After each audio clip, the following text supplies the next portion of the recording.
étudiant léegi nekkatu jafe kaay voilà kaay fii kaay waaw kaay voilà mu nekk loo xam ni voilà boo amee y a des voilà c'est comme ça il faut que bu leen amee benn cri de cœur ngeen wax ko ngeen génne ko tey jii voilà tey jii gis nañ que ni affaire yi compliqué na massa coono démb tey seen mbokk ñàkk na ci bakkanam en tant que fille étudiante sénégalaise qu'est-ce que tu ressens vraiment. Un cœur meurtri, juste un cœur meurtri dañu am lu ñu métti parce que on s'attendait pas du tout à ça métti na trop tey ñu xëy fekk suñu mbokk étudiant gaañu juste ndax lan ay grève yu ridicule ndax lan dañu bañ a fay étudiants yi lii du yoon en fait du yoon te ñun ñu ngi doon xaar leneen lu dul lii ku wax fii si dëkk bi ñu ne étudiants yi ñoo fal ñi ñoo def lii tey ñooñu bañ a jox ñooñu bañ a fay ñooy grévante ñun dugalal ñu 21 chars de combat si biir campus bi 21 chars de combat si benn campus pour neutraliser ay étudiants kese yoo xam ne ils demandaient rien du tout juste à manger mënuñu fan lañ jëm am na ñoo xam ne ñu ngi dëkk fii ba sud ba ñii ñu ngi dëkk ba Casamance nga jëndee leen démb si guddi la ñu dàq ñun ñëpp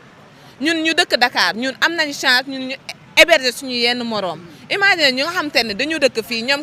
amuñu ku ñu héberger mënuñu héberger kenn ñu mënul héberger ñooñu fan lañ jëm guddi soos ñu jénn campus bi nan la ñuy def fan la ñuy dem. da nga jàpp ne y a des promesses qui n'ont pas été tenues. Bah oui c'est ça parce que lii yëpp ñun la on est fautif sax parce que suñu xoolaatoon suñu décision genre si on n'a pas été aveuglé lii yëpp peut-être duñu dal. Qu'est-ce que vous regrettez à ce moment? On regrette trop le fait d'avoir mis ces gens-là au-dessus à la tête de ce pays parce que du yoon tamit lii am même un seul mot pour nga jóg wax benn mot boo xam te ne ñëpp xam nañu étudiants yi meluñ leen on est très facile à neutraliser il suffisait juste que ñu jéem wax que ni may leen ñu benn temps bi pour ñun ñëpp ñu toog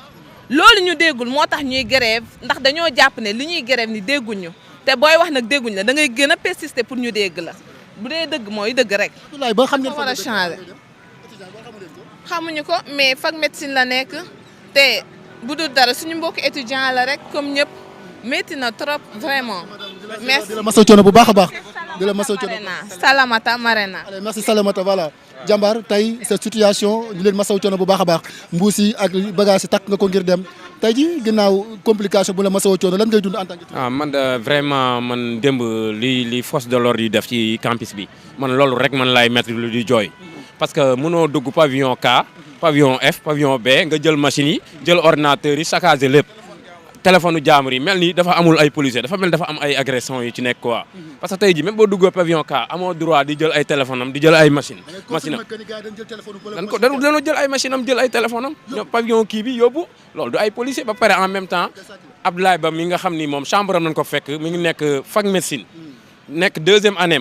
ñu fekk ko foofu saccagé ko rey ko deegu ñaaw ñu am blessure yoo xam ni ñun ñii suñ pavillon dañ ñoo fekk g daan ñuy gazé lacrymogène à gêne ba ñun ñii am na ñoom dina am problème mu nooyi man maa ngi tudd Mamadou Mbaye licence 2 espagnol. fan nga dëkk. maa ngi dëkk Kébémer. Kébémer nga jëm. maa ngi nii Kébémer war a quitter 15 heures lañ war a départ fii caravane fii nii Fass mais démb ñu ngi nii am nañ ay blessures yoo xam ni ba tey ñii nii nanguwul leen woon a jël en charge mooy kudd loolu est-ce que yoon la ñun nii même secourisme la en même temps Croix-Rouge Kébémer à l'ICAR mais ñun policiers yi sax dañ doon xeex ak ñoom pour ñun duñu jël maladie pour ñoom évacuer leen loolu teguñu ko fenn. Man nag état bi dama cee am mbetteel quoi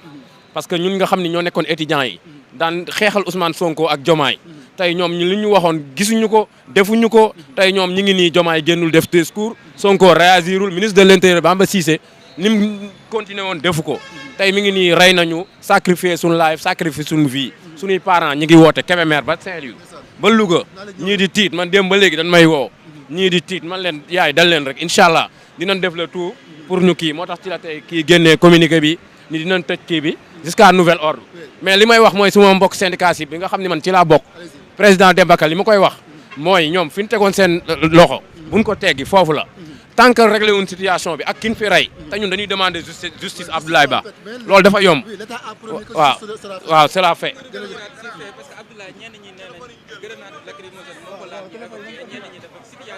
déedéet Abdoulaye Ba situation bi loolu c'est impossible loolu bu ñu ko waxee mënul nekk parce que mënoo fekk nit ki ci sàmbaram nga gazé ko lacrymogène à gêne noonu lañ ko def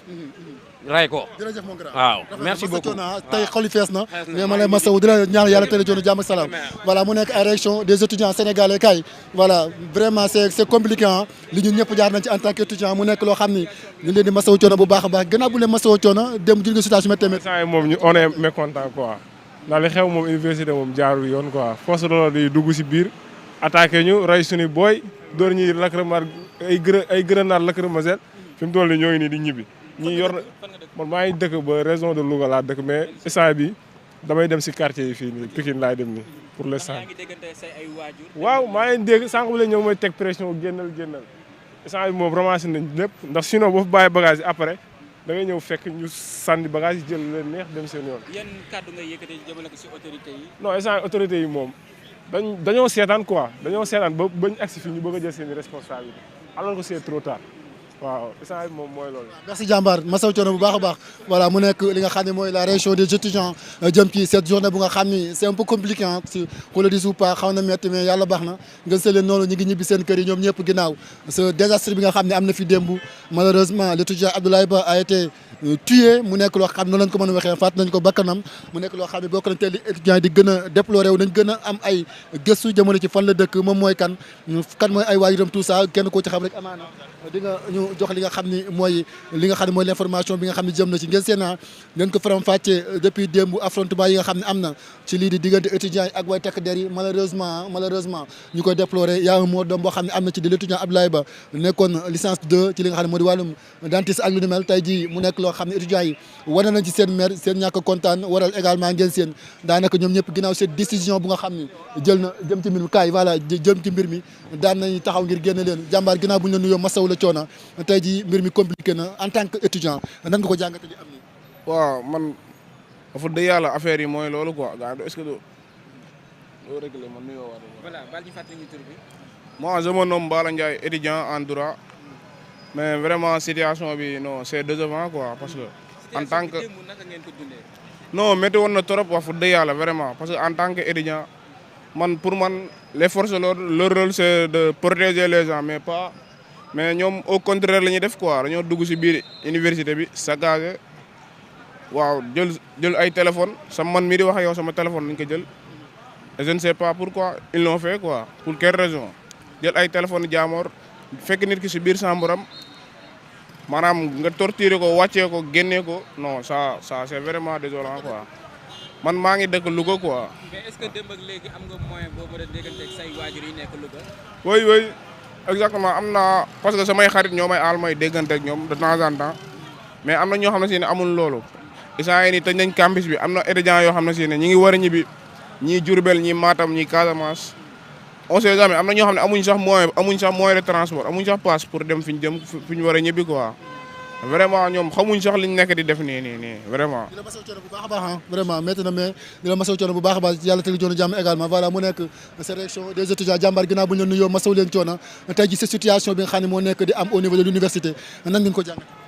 waaw situation bi fi am moom ñëpp a ngi koy ñaawlu quoi parce que xaaroon nañ ko ci ku nekk ba mu des autorités yi fi nekk parce que les faits sont là nous nous sommes battus jusqu'ici gars yi xeex nañ 2021 xeex nañ 2023 ba 2024 ndax ñoom dañoo utiliser jeunesse bi naan jeunesse bi ñoom mooy seen au cœur du projet mais tey jeunesse boobu ñoom lañ nekk di torturer en même temps mun nañ comprendre ñu tëj restaurant ñu tere journée sans ticket mais ñu dem bay rey koo xamante ni dafa amoon ay ambition nekk deuxième année am ay rêve war ko accomplir nga ñëw yàq lépp ci ay caaxaan je pense que loolu ñëpp a ngi koy ñaawlu quoi te maa ngi lancé autorités yi ñu teel a jóg ci li nga xamante ni moom moo nekk fii di xew parce que étudiants yi duñu ay mbaam duñu ay xar ay nit lañu te ñoo nekk les futurs leaders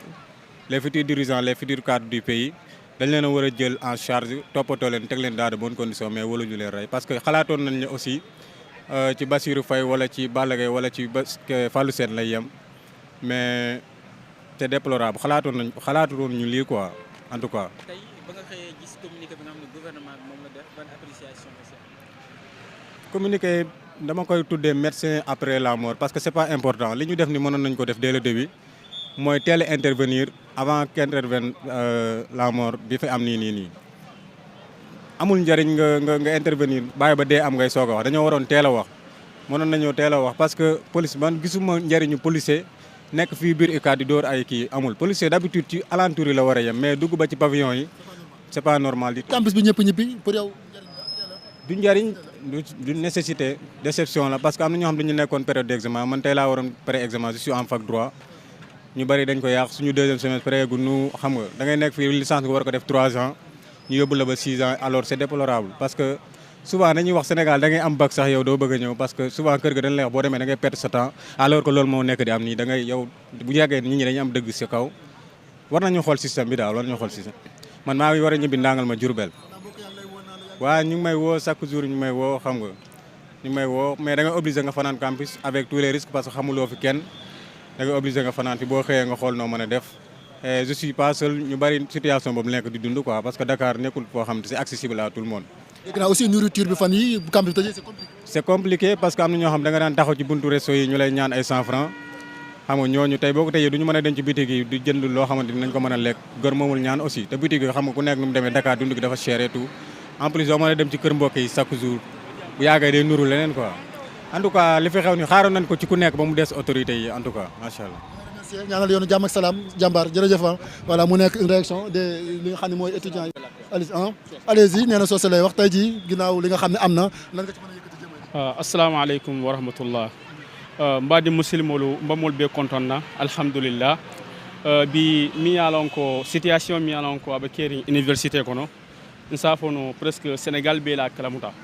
parce que a information ñi aɓa jaññandinne réseau sociaux to bon étudiant nu ni a jiiɓe ñi wato kono eɓa condition min kono amunu jeeya ɓatale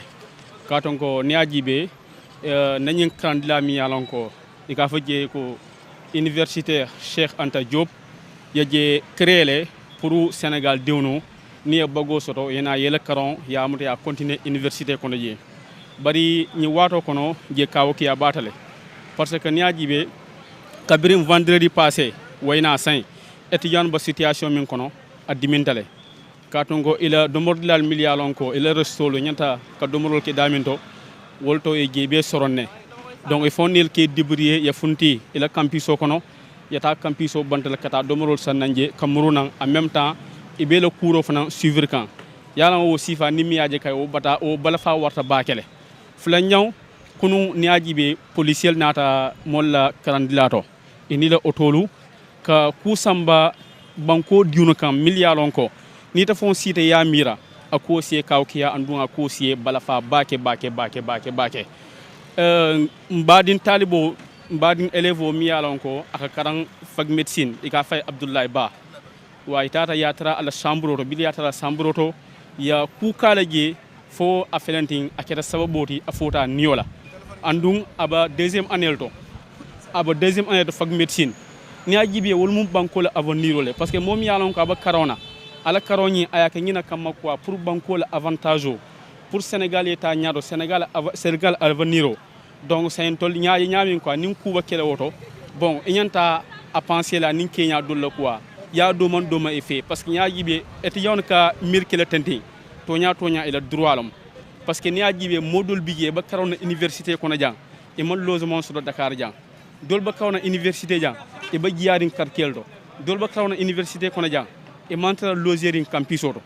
donc c'est dol bije e ka bonan dila jang ka paso jo luwolu e kana kele cours suivre université ni bandi kamuru yalo mu situation de mi yalon ko diminta bakele donc c'est moyen taro condition ko na be munyakan c'est bourso mi yalon ko ani rappelo e nyanda ka di la e nyanda ko rappelo nyimuta ka di wo étudiant c'est ko ba kuntula ini wo rappelo nyin tema donc c'est o minna droit de quoi pour nga révolter pour nyalon ko mimba kering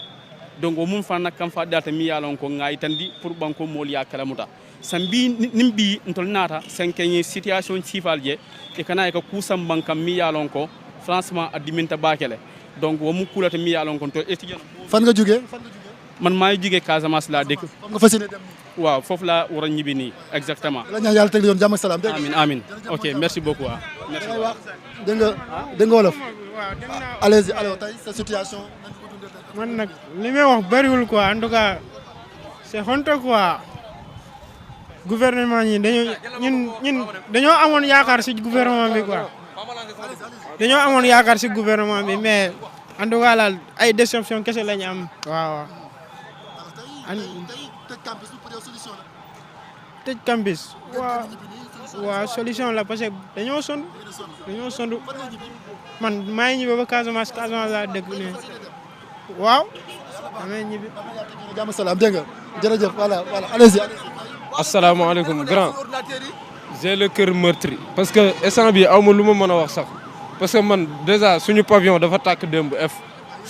waaw ñun ñoo doon tàkkale quoi affaire yi métti trop sama boy am na ñoo xam ne ba tey gisuñu leen instant bi dama fas yéene pour sax dem Tivaouane parce que man j'habite à Jolof parce que démb ba tey sama famille ñu ngi may woo parce que fii mënoo comprendre parce que depuis keroog la ñu tëj resto yi xam nga restauration ñun moom lañ am te fii y a des étudiants qui vivent des conditions difficiles quoi koo xam ne problème 100 francs de la të pour restauration nga tëj affaire yi gars yi obligé affaire yi métti trop te démb gis nga jigéen ñi ñoom laa gën a yërëm ñu ne pavillon kii dama obligé mujj gi sax guddi gi dama mujj exilé dem parcelle fa laa nekk am téléphone yu ñu sàcc suñu bagage yi dañ koo saccagé man maa nii perdre naa lu bëri mais bakkan moo gën a fort waxuma sax sama côté mais da ngay gis suñu mbokk étudiants yoo xam da nga leen di yërëm situation bi métti parce que ñii ñun dañoo amoon yaakaar si ñoom mais tey étudiants yëpp dañoo am déception parce que ñun xamul lii parce que ñun suñ ñëwee régime bu ñëw affaire réforme mën na am mais nag aucun acquis ne se supprime pas il se maintient ou s'améliore moom lañ xam. tey gis nañ tey jii nii communiqué bi nga xamante ñoom def nañ ko démb après mu mel ni réaction bi dafa xaw a yéex ñeel autorité yi. yeneen autorités yi ñoom it gars yi ñu bëri waxuñ si seetaan ñu quoi affaire bi métti gisoo nii sax ñi jël décision bi tëj campus bi man je suis d'accord sax pour ma mën a ñibbi quoi parce que dañoo sonn ak lacrymogène yi am ñoo xam ne man dama am problème dënn même mes amis ñoo xam ne dañoo am problème cardiologique yeneen asthmatique yeeg yooyu noonu que conditions yu métti la ñu dund nag lii tamit man moom li ma ciy wax moom le seul politicien en qui j'ai confiance sur cette terre c'est moi seulement. En dehors de la mort, il y a des blessés, on dirait. Oui, il y a beaucoup de blessés, aussi may jaal suñu xarit Abdoulaye Ba fac médecine la nekk licence 2 di ko ñaanal yàlla na ko yàlla yërëm parce que métti na trop parce que man démb sama tante ñoom ñëpp waa Tivaouane même waa Jolof ñu ngi may woo tout le temps di ma wax naan ma ñibbi si la yooyu noonu moom ay famille dinañ attristé trop waaye ñoo ngi koy ñaanal wasalaam. Bonne route à toi. Jambar tey situation bi compliquée na bu la masoo coono. En fait, moi, comme vous l'avez certainement appris, tout le monde sait ce qui se passe à l'université. Même les nouveau-nés savent ce qui se passe à l'université. L'injustice qui est en train de passer devant les étudiants. Imaginez, depuis le vendredi jusqu'à présent, les policiers sont à l'intérieur de l'université. L'université, ce n'est pas un centre de bataille, ce ne sont pas des criminels qui sont là-bas. Moi, ce qui m'étonne, hier même, le soir, vers 18h, je vois des policiers monter en haut du pavillon à attaquer les étudiants, dans leur chambre, de les frapper. Ça, c'est pas normal. C'est pas normal. Comme ça, moi, ce qui m'étonne, Ousmane Sonko, il nous a trahi même. Billah, ouais, il nous a trahi. Vous avez un président de la République malgré avec les sacrifices qu'on a fait Ousmane Sonko, pour qu'aujourd'hui soit au pouvoir, c'est ça qui va nous rendre table. Ça, c'est pas normal. Là. Imaginez, le pavillon I, comment adresse encore, pavillon I, les filles qui sont là-bas. Je peux dire que dans l'ensemble des pavillons, des filles, ce sont des asthmatiques qui sont là-bas. Imaginez les filles lancer là-bas des agrimocènes, ça va là où ils vont partir, rester là-bas, tomber, de pleurer là-bas. Ça, c'est pas normal. Il y a certains étudiants, les conditions ne sont pas les mêmes. Moi, je vois ici à l'université, il y a certains étudiants pour avoir 100 francs pour acheter du ticket, c'est des problèmes. Maintenant, avec les restaurations, avec la fermeture des restaurations, là, ça devient compliqué. Ça devient compliqué, moi, depuis le vendredi jusqu'à présent. Billah, voilà, je quitte le campus pour venir acheter du repas. Ça, c'est pas normal. Par jour, des fois, je mange 2000 francs. On en tient simple. Manger chaque jour 2000 francs, ça, c'est pas normal. C'est pas normal. Tëj campus bi solution pour yow. Pour moi, c'est une solution. Parce que ça, les conditions là, on ne peut pas rester ici avec les policiers, de lancer des lacrymogènes. Il y a des blessés avec des morts, ça, c'est pas normal. Moi, je préfère de rentrer à la maison, rester là-bas. C'est ça que je préfère. Vous avez certaines informations sur les conditions qu'il a été tué? Non, concernant notre camarade Abdoulaye, peut-être moi, ce gars-là, je ne le connais pas, mais on a dit qu'il est en fac, mais c'est étudiant en deuxième année. Mais ce mot-là m'a touché, franchement. Parce que d'après l'information que j'ai entendu l'information, on a dit que ce gars-là, il n'est même pas. Il ne fait même pas par les gens qui sont partis au niveau des manifestations. Il est dans leur chambre, on l'a attaqué, on l'a trouvé là-bas, on l'a frappé. Ça, c'est pas normal, là, franchement. Merci beaucoup mon grand. Allez, bonne route à toi. Den ma sa coono baax a baax jàmbaar ginnaaw moom téléphone am lañ dóor xam naa ne lu ko metti la tey ban sentiment nga am par rapport à ce qui se passe actuellement. mais ana xeetu sadik boo xam ne sadik ba di fekk nit biir néegam di ko attaqué dafa sànni lacrymogène néeg boo xam ne c'est fermé mun nga mais c'est pas normal gannaaw yàlla suñu suñu mbokk étudiant bi Abdoulaye Ba yàlla na ko yàlla xaaree àjjana yàlla na suuf si sedd kawam quoi mais lii c'est pas joli quoi xam nga lii image bi day ñaawal Sénégal nañu waxante dëgg. lan ngay wax à l'encontre du gouvernement. xam nga damay bañ a wax gars yi ñëw jël si ma dama am déception c'est pas joli wala Sénégal dëkk boo xam ne suñu voisins yëpp dañoo nawloo xam nga yii di fi xew c'est pas normal mais yàlla baax na quoi. fees na voilà mu nekk li nga xam ne moo ñëw allez-y voilà tey ginnaaw cette situation en tant que sénégalais en tant qu'étudiant na nga ko dundee. bon situation bi métti na trop parce que man dem sax policier dañ ma jàppoon quoi parce que man daw naa ba ci biir toilette là où ils ont commencé de massacrer les femmes moi j'ai parti dans les toilettes ci biir toilette laa fekkoon ñu ñëw daj toilette bi jël ma yóbbaale ma ci commissariat Point E. Je suis là-bas depuis 16h jusqu'à 21h avec des tortures c'est eux-mêmes qui m'ont amené ici à campus ñu jël ma jox ma service médical de me frapper. Ils m'ont torturé. Je n'étais pas seul, hein. C'est nombreux quoi. Nous étions 3 dans les toilettes. Après, nous avons des toilettes, nous avons Point E, nous torturer. Mais ça, c'est assez honteux quoi. L'image, c'est de voir. En tout cas, moi, j'ai eu la déception totale de ce gouvernement. Parce que je ne m'attendais pas à cela. Parce qu'en 2021, 2022, ils avaient tellement la confiance à ce gouvernement-là. Mais aujourd'hui, j'ai la déception totale. Parce que hier même, je me suis pleuré. J'ai pleuré, ce n'est pas à cause de la peur, mais j'ai pensé trop de ce gouvernement. Parce que ce gouvernement-là, je te le jure, leur premier combat à mener ce sont les étudiants, ici à l'université Cheikh Anta Diop de Dakar. Le premier combat ici, c'est nous qui nous menons ici à l'université. Mais malheureusement, aujourd'hui, eux, ils sont tournés contre nous, quoi. Voilà ce qui n'est pas... Vous avez communiqué, vous avez fait une conférence. Bon, communiquer, pour moi, c'est inutile, quoi. C'est le médecin après la mort. Parce que vous voyez, il y a l'un de nos camarades d'étudiants qui a perdu la vie. Il est en licence D, en fac de médecine. Peut-être lui ici, il vivra, peut-être il va réaliser beaucoup de choses. Mais moi, franchement, le gouvernement a une déception totale. Diomaye ak Sonko plus El Hadj Malick Sy. Depuis tout à l'heure, da nga am déception sur l'actuel régime. Lan moo tax nga jàpp ne déception? Dama am déception parce que ñoom li ñu doon wax 2021, 2022, 2023. Maintenant ñu ñëw ci pouvoir. Ils ont fait le contraire. Nous, c'est le contraire. Au moins, Macky, lui, il respecte les étudiants. Hein. C'est nous qui avons expulsé Macky, mais Macky, maintenant, je comprends que Macky, il respecte les étudiants plus que ce gouvernement. Yo, imaginez, nous avons resto 3 jours ou 4 jours, restauration, man sama bop, pour moi, am ticket, des fois, damay ñaan ticket, madame Lek. Légui, mom, yo, bo tejé resto, man fan lay jëm. Je te le jure, 2 jours, man, au nom de Saint-Coran. 3e jour, la guenne, jël sama ki, madame Niane. Bon, ma ngi won fi di naan ndox rek, di japp yalla rek. Gis nga loolu la. C'est coono bu baax a baax métti na yàlla baax na. kaay voilà mu nekk ces réactions des étudiants jëm ci li nga xam ni moo ñëwal comme sac bi li nga xam ni moo ñëwal cette journée voilà ngeen seen étudiants seen bagage nekk lu nga xam ne tey jii am na jëm ci bés bi ngeen seen daanaka depuis ce matin ñi ngi dem fi nga xam ni jëloon naa ko mu nekk lu nga xam ni voilà li nga xam ni moo ñëwal bés bi jàmbaar ginnaaw bu ñu la nuyoo di la masaw coono bu baax a baax tey jii la situation est compliquée au niveau de l'université Cheikh Anta Diop de Dakar en tant que étudiant nan nga jàngate li nga xam ne am na diggante démb ak tey. Français la wala ci anglais. mën nga def wolof bu la nekk aussi tu peux parler en français. D'accord salaamaaleykum ñëpp ñun ñëpp tey jii nii ñu ngi ñaawlu situation bi man maa ngi tudd Souleymane Diallo étudiant master au département d'anglais tey jii nii képp ki nga xam ne sénégalais nga même fekkee waxuma la sa sénégalais mais képp ki nga xam ne da ngay yëngatu ci wàllum par exemple tey ci étude supérieure lii moom ñaawlu nga ko boo fu ñaawlu yem. déjà que situation fu mu tàmbalee ba mujjee tey jii nii man pour man li gënoon mooy tey jii nii ñu woowaat xale yi pour mën a waxtaan ak ñoom mais pas pour riposter pour won leen ne ñun tey jii nii pour mën a waxaat ak yéen andi police ci biir campus yi semer la terreur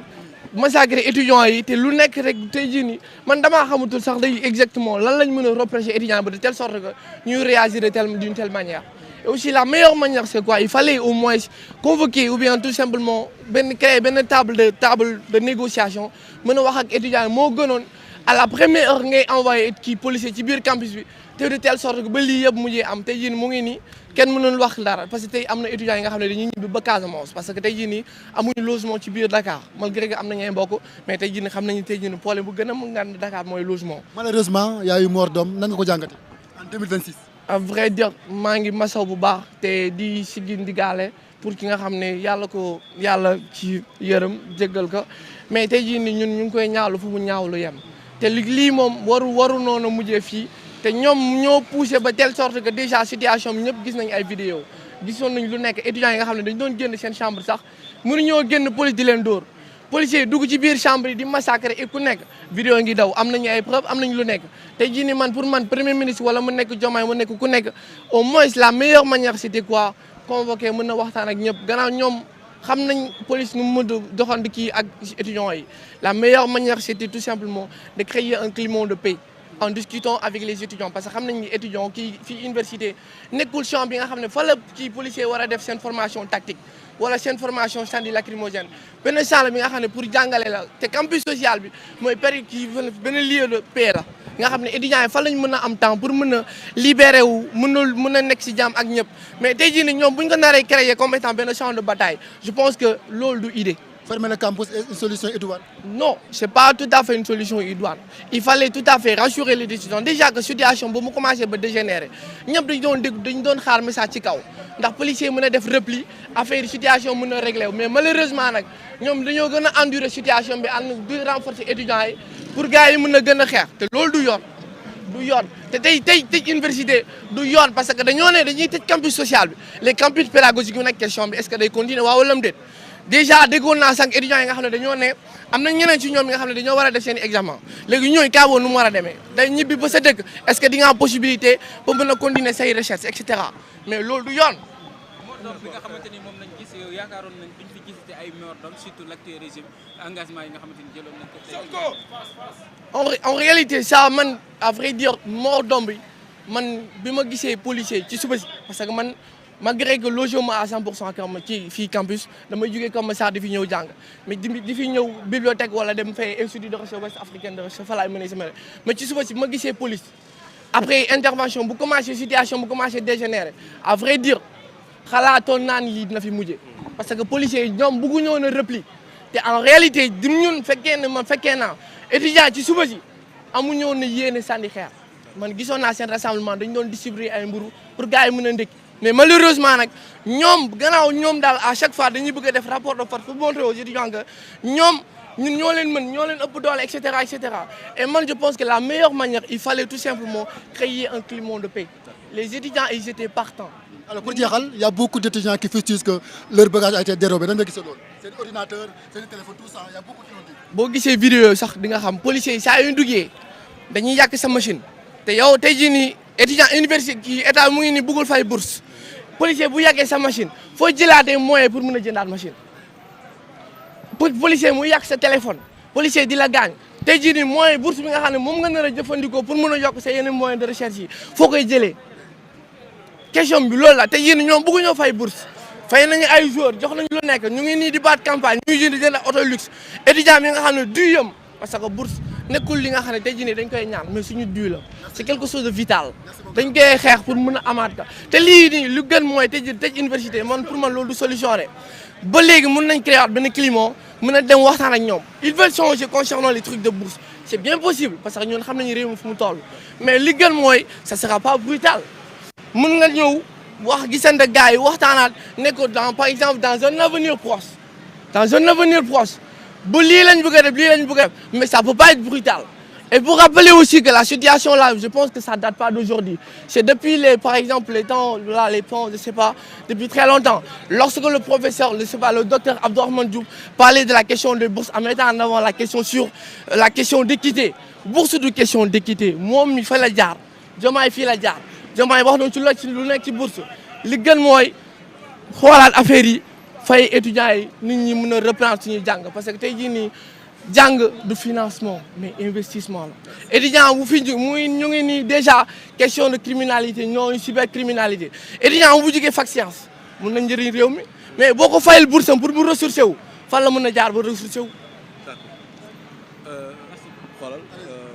en France. merci mon grand voilà mu nekk li nga xam ne mooy cette réaction jëm ci li nga xam ni moo jëm ci may waaw génne ko ne tuuti rek voilà mu nekk les réactions des Sénégalais des étudiants jàmbaar ginnaaw bu ñu leen masawoo yaa ngi ak le drapeau national démb situation compliquée na tey jii nan nga gisal li nga xam ne am na. tey moom ñëpp tey jii ñëpp parce que lu fi xewoon dëmb ñëpp gis nañ ko am na bakkan bu fa yem te ñun ñi taxaw nii suñu kii bakkan bi sax mënoon na fa yem. mais waaw y avait beaucoup de blessures graves mais ginnaaw yàlla ñun sant nañ ko di ko gërëm te ñu ngi nii on est en très bonne santé donc tey jii lu fi xew mooy wane ni toog fii nii wóorut bu ñu fi toogee lu dal suñu kii morom bee suñu xarit bee mën nañu dal donc si lañ décidé à tout moment ñu ne léegi bàyyi ñu dellu suñu kër dem toog foofu noonu jàmm am parce que mënoo xeex ak koo xamante ne que moom dafa yor arme moom dafa yor tous les instruments possibles pour mën laa dóor. ñun yor ñu dara suñu loxo la ñuy yor suñu jéemeñ di wax du xam nga xeex boobu noonu boo fa duggee yow mi yaa fay perdre moo tax ñu décidé nii tey moom na ñëpp jógee campus bi kenn desu fa ñëppaa ngi génne pour dem ñibbi ndax lu fi xew moom dafa métti trop ba métti trop. yéen étudiants yi nee nañ dañ am déception par rapport ak les promesses qui ont été tenues et qui n'ont pas été faites tey ji en tant que étudiant yow ban posture nga am ci loolu noonu. dëgg déception totale am na déception am na. ndax ñi nekk ci gouvernement tey dëmb ñun ñoo génn bàyyi suñu jàng bàyyi suñu lépp ñoo xeex pour ñu mën a egg ci pouvoir te loo ci xamul ci xeex boobu bu ñu xeex pour ñoom ñu mën a jël pouvoir bi ñu bëri ay handicapé la ñu tey ñu bëri mën ñu valider seen année seen jàng bi yàqu na ñu bëri ñu ngi nii ba tey fu ñu toll ci jàng bi fa lañ toll donc lu yaakaaroon bu ñu amoon ni état bi dinañ jàppale lu war na ñu gën a xeex pour ñoom am seen jàmm ñu am lu ñu am ni tey lu ñu amoon lu ñu diggoon yëpp ñun amuñu ko.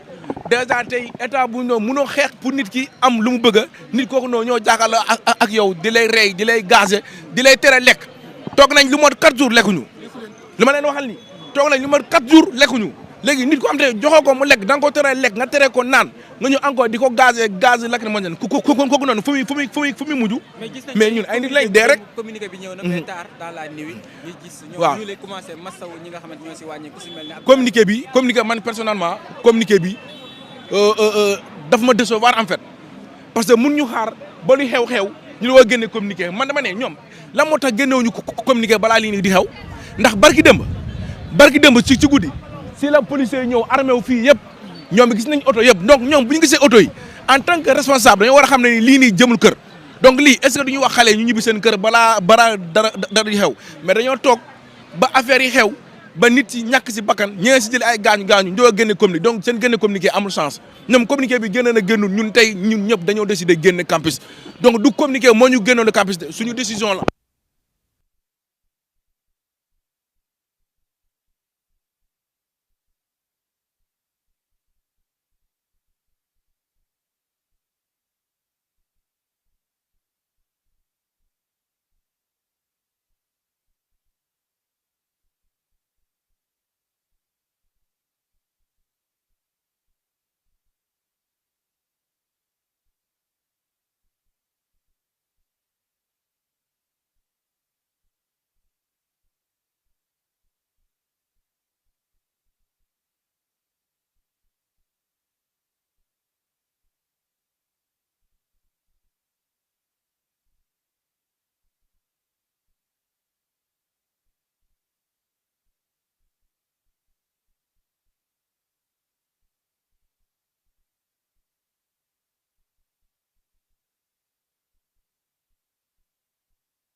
lan la wone jàmm Sénégal ñun jàmm lañ bëgg ñun étudiants yi jàmm lañ bëgg Sénégal démb bu policiers yi di dugg si dañ leen ne ñun xeexuñu ndax lekkuñu naanu ku ki xiif nu muy xeexee ñu ne leen ñun xeexuñu ñu forcé dugg du ñu sànni gaz lacrymogène au nom de quoi moo tax drapeau bi nii c'est pour wan leen nii ñun étudiant université Cheikh Anta Diop Dakar ñun bëgguñu lu dul jàmm Sénégal drapeau bi jàmm la wone moo tax ma ko yor pour ñëpp gis ko je vous remercie. merci beaucoup voilà ñoo ko gisandoo mu nekk kaddu yu am solo yi nga xamante ni étudiants yi ñu ngi koy yëkkati depuis tout à l'heure depuis li nga xamante ni moom la ñu remarqué pour le moment kenn ku si nekk si état yi ñu ngi ñëw di apporter la réponse wala réplique par rapport à situation yow étant étudiant tey naka nga gisee li nga xam moom nga ni yendoo ni ki démb. voilà sëñ bi man du ma étudiant quoi du ma étudiant mais ab Sénégalais la yaa ngi comprendre am ay frères ak ay sœurs yu nekk ay étudiant jàng naa donc nag la ma ne am naa sañ-sañ wax ci sama xalaat voilà donc ma li ma gis. ñu jël étudiant bi voilà venez monsieur voilà baal ñu rek étudiant bi ñu jël ko voilà tey ñoom ñooy victimes yi donc ñu may étudiant bi voilà wolof tënkal ñu rek tey gis nañu ngeen yéen déggoo wolof mais français d'abord.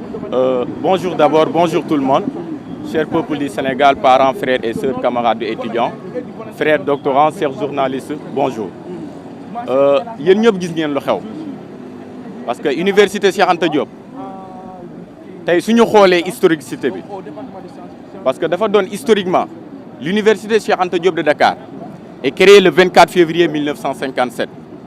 inaugurée le 9 décembre 1959 sous le nom de l'université de Dakar,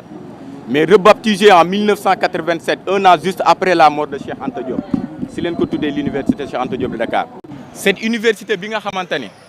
a donné au Sénégal des chercheurs, des hommes d'État, des ministres, des députés, des directeurs d'entreprise, des historiens, des philosophes, des géographes, des chercheurs.